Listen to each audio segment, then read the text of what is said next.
Cette vidéo reprend les 5 premiers exercices des champs magnétiques créés par un courant électrique. Pour trouver la solution qui t'intéresse, il te suffit de scroller la vidéo jusqu'à trouver le numéro de l'exercice correspondant. Un conducteur rectiligne d'une résistance de 2 ohms est alimenté par une pile de 10 volts. On nous demande de déterminer le champ magnétique à 10 cm du conducteur. Grâce à la loi d'Ohm, donc U égale R fois I, nous allons pouvoir déterminer l'intensité du courant électrique. L'intensité est égale à la tension sur la résistance. Nous avons donc une intensité de 10 sur 2, soit 5 ampères. Le champ magnétique créé par un conducteur rectiligne est donné par l'expression suivante. Le champ magnétique est égal à la perméabilité magnétique du milieu. Ici, nous considérons bien sûr que nous sommes dans le vide, multiplié par l'intensité, divisé par 2π fois la distance. Nous avons donc la perméabilité magnétique, 4π fois 10 exposant moins 7, multiplié par l'intensité 5 sur 2π fois la distance 0,1. Et nous trouvons comme valeur de champ magnétique 10 exposant moins 5 Tesla. Un champ magnétique perpendiculaire au méridien terrestre fait dévier l'aiguille d'une boussole de 32 degrés. Sachant que le champ magnétique terrestre est de 2 fois 10 exposant moins 5 Tesla, on nous demande de déterminer l'intensité du champ magnétique perturbateur. La première étape consiste à représenter schématiquement les différents vecteurs. Donc, nous allons commencer par représenter le champ magnétique terrestre. Ensuite, nous avons le champ magnétique perturbateur qui va être perpendiculaire au méridien terrestre, donc perpendiculaire au champ magnétique terrestre. Nous l'appellerons ici B pour champ magnétique, bien sûr, et P pour perturbateur. Et enfin, on nous informe que le champ magnétique résultant forme un angle de 32 degrés par rapport au champ magnétique terrestre. Nous connaissons la valeur du champ magnétique terrestre, nous souhaitons connaître la valeur du champ magnétique perturbateur, et nous connaissons l'angle entre le champ magnétique terrestre et notre résultante. Nous voyons ici apparaître un triangle rectangle constitué du champ magnétique terrestre, du champ résultant, ainsi que de la projection du champ magnétique perturbateur. Nous voulons connaître par rapport à 32 degrés le côté opposé et nous connaissons le côté adjacent. La fonction trigonométrique qui va être liée à nos différentes données est la tangente. Nous savons que la tangente de l'angle alpha est égale au champ magnétique perturbateur sur le champ magnétique terrestre. La valeur du champ magnétique perturbateur est donc égale à tangente de l'angle alpha multiplié par le champ magnétique terrestre. Nous avons donc le champ magnétique perturbateur qui est égal à la tangente de 32 degrés multiplié par 2 fois 10 exposant moins 5. Et nous trouvons comme valeur de champ perturbateur 1,249 fois 10 exposant moins 5 Tesla.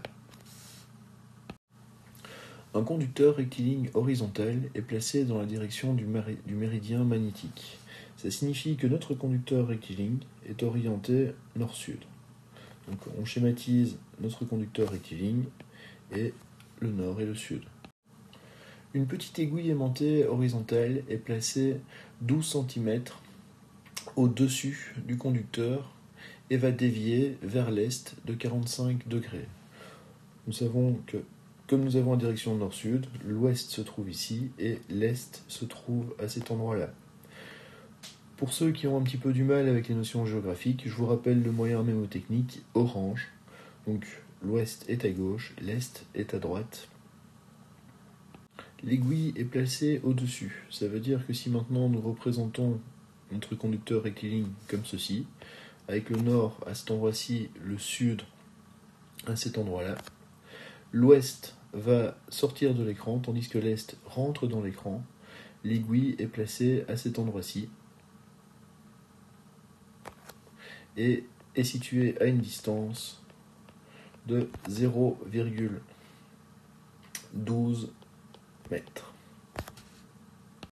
Quand le courant ne circule pas dans le conducteur rectiligne, comme l'aiguille est placée dans l'axe du méridien terrestre, ça signifie que l'aiguille va pointer vers le nord. Maintenant, quand le courant va circuler dans le conducteur, l'aiguille va être déviée à cause d'un champ magnétique perturbateur.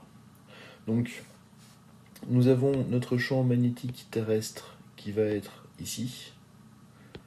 Si on considère que l'aiguille se trouve à cet endroit-ci, le champ magnétique terrestre est orienté de la manière suivante, et je l'appelle BT. Ensuite, perpendiculaire à ce champ magnétique, nous allons avoir le champ magnétique créé par le passage du courant dans notre fil. Ici, nous allons le représenter vers l'est. Je vais de nouveau l'appeler BP pour champ magnétique perturbateur.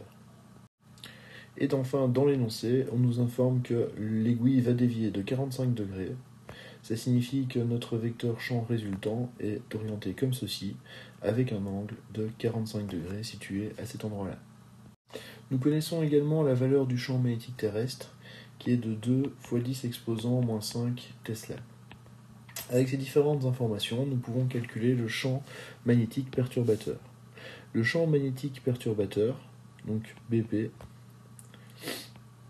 est égal à la tangente d'alpha multiplié par le champ magnétique terrestre. Nous avons donc tangente de 45 degrés fois 2 × 10 exposant moins 5 Tesla. Et nous trouvons comme valeur de champ magnétique perturbateur 2 × 10 exposant moins 5 Tesla.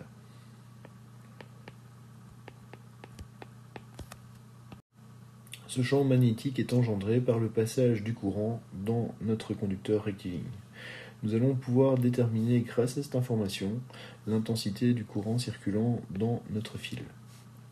Nous savons que la valeur du champ magnétique engendré par le passage d'un courant électrique dans un conducteur rectiligne est donnée par la relation B égale la perméabilité magnétique du milieu, multipliée par l'intensité, divisé par 2π fois la distance.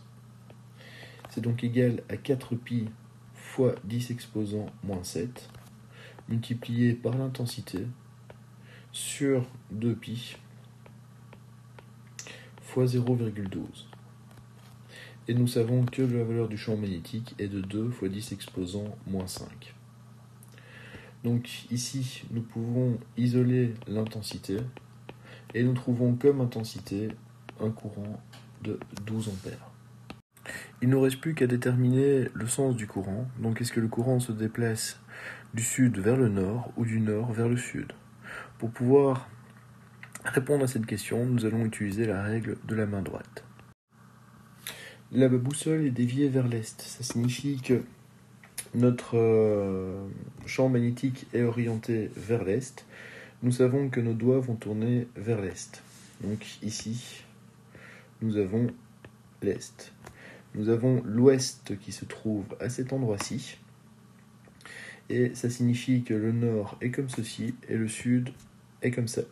On peut donc dire que le courant électrique circule du sud vers le nord. Deux conducteurs rectilignes parallèles sont distants de 4 cm.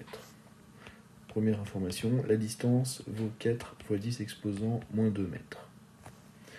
Ils sont parcourus par des courants de sens inverse dont les intensités valent respectivement 20 ampères et 40 ampères. Nous connaissons donc I1 20 ampères et I2 40 ampères. Le sens de déplacement du courant dans nos deux conducteurs rectilignes sont différents. Donc, voici un schéma rapide de la situation. On nous demande de déterminer le champ magnétique créé par I1 en I2. Donc, le champ magnétique B créé par 1 sur 2 est égal à la perméabilité magnétique multiplié par l'intensité du courant qui va créer le champ magnétique, donc ici I1, divisé par 2π fois l'endroit où nous allons étudier le champ magnétique, donc ici à une distance de 4 cm. Nous avons 4π fois 10 exposant moins 7, multiplié par l'intensité du courant qui crée le champ, donc 20, divisé par 2π fois 0,04. Et nous trouvons un champ magnétique de 10 exposant moins 4 Tesla. On nous demande après de déterminer la valeur du champ magnétique créé par le courant 2 en 1. Donc ici, il faut trouver B2 sur 1. Alors, nous pouvons utiliser la même relation, sauf que cette fois-ci, nous allons bien sûr tenir compte de I2. Ou alors, nous pouvons également remarquer que I2 est le double de I1. Comme dans notre formule, l'intensité est multipliée et exposant 1, nous pouvons dire que le champ créé par 2 en 1 sera 2 fois plus grand que le champ créé par 1 en 2. Donc nous trouvons comme valeur de champ magnétique 2 fois 10 exposant moins 4 Tesla. Pour finir, on nous demande de déterminer la valeur du champ magnétique résultant créé par les deux conducteurs à 2 cm de chaque fil. Donc ici, dans le C, nous avons une distance de 2 cm. Donc 2 fois 10 exposant moins 2 mètres. Nous ne pouvons pas reprendre les valeurs précédemment trouvées, puisque nous avons changé la distance, forcément le champ magnétique change aussi. Nous devons donc recalculer les différents champs magnétiques. Le champ magnétique créé par 1 au point que nous étudions est égal à la perméabilité magnétique du vide multiplié par l'intensité 1 sur 2π fois notre nouvelle distance, que je vais appeler dp pour distance par rapport au point que nous étudions, donc les 2 cm, et nous trouvons comme valeur 2 fois 10 exposant moins 4 Tesla. De la même manière, on va pouvoir trouver le champ magnétique créé par 2 au point P, et ce dernier est de nouveau le double, donc 4 fois 10 exposant moins 4 Tesla. Nous allons maintenant schématiser la situation vue du dessus. Donc notre premier champ, notre premier courant est un courant qui monte. Donc ça veut dire que si on regarde la feuille et qu'on a un courant qui monte, on représente par la pointe de la flèche, donc comme ceci, l'intensité. Le second courant est un courant qui descend, donc nous on va voir l'arrière. De nouveau, si on fait le parallèle avec une flèche qui est tirée, on va voir l'empennage, donc on va voir une croix. Donc nous avons ici I2. En appliquant la règle de la main droite, nous constatons que par rapport à notre schéma, B1 est dirigé vers le haut de notre feuille, donc il est dirigé comme ceci, et B2 à cet endroit-là, donc toujours au point P, va également être dirigé vers le haut. Donc nous avons B2 ici. Les deux vecteurs ayant même direction, même sens, la résultante est tout simplement la somme des deux, donc B1 plus B2. Et nous trouvons comme vecteur résultant 2 fois 10 moins 4, plus 4 fois 10 exposant moins 4. Nous trouvons donc 6 fois 10 exposant moins 4 Tesla. Une bobine de 30 cm de longueur et de 4 cm de diamètre comporte 1200 spires. On y fait passer un courant de 4 ampères. On demande de déterminer la valeur du champ magnétique au centre de la bobine. Donc pour trouver la valeur du champ magnétique au centre de la bobine, nous allons utiliser la relation suivante. La perméabilité magnétique du vide multipliée par le nombre de spires divisé par la longueur de la bobine fois l'intensité. Et nous trouvons donc 4 fois 10 exposant moins 7 fois 1200 divisé par 0,3 multiplié par l'intensité du courant donc 4. Nous avons 0,02 Tesla.